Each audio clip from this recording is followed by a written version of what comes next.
నమస్కారం. అనంత టీవీకి స్వాగతం.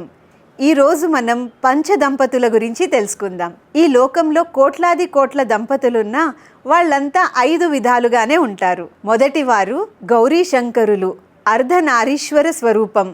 తల నుంచి కాలి బొటని వేల వరకు నిట్ట నిలువున చెరిసగంగా ఉంటారు.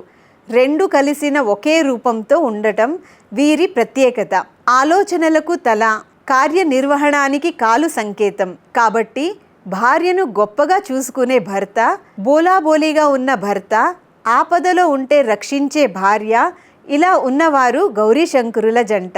రెండవ వారు లక్ష్మీనారాయణులు. విష్ణుమూర్తికి లక్ష్మీదేవి వక్షస్థలం మీద ఉంటుంది. వక్షస్థలంలోని హృదయం ఆలోచనలకు కూడలి. అక్కడే లక్ష్మి ఉంటుంది. అంటే ఏ భార్య భర్తల హృదయం ఒక్కటే, ఆలోచన కూడా ఆ ఇద్దరిది ఒక్కటే ఉంటుందో ఆ జంట లక్ష్మీనారాయణుల జంట. మూడవ వారు బ్రహ్మ సరస్వతుల జంట. బ్రహ్మ నాలుక మీద సరస్వతి ఉంటుందంటారు.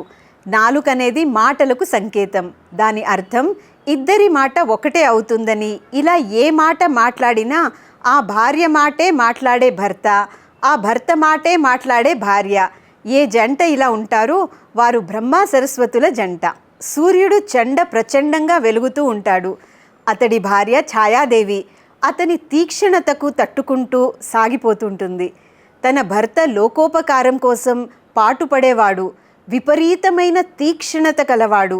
అయినా తాను నీడలా పరిస్థితిని అనుగుణంగా సర్దుకుపోతూ ఉంటుంది ఛాయాదేవి.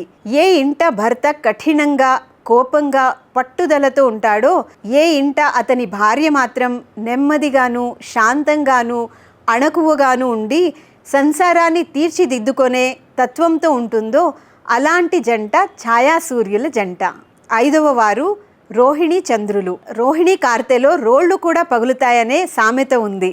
చంద్రుడు పరమ ఆహ్లాదాన్ని, ఆకర్షణను కలగజేసేవాడు, మెత్తనివాడు. ఏ జంట భర్త మెత్తగా ఉండి లోకానికి అంతటికీ ఆకర్షణీయుడై ఉంటాడో, భార్య మాత్రం కఠినాతి కఠినంగాను, కోపంతోనూ, పట్టుదలతో ఉంటుందో ఆ జంట రోహిణీ చంద్రులు.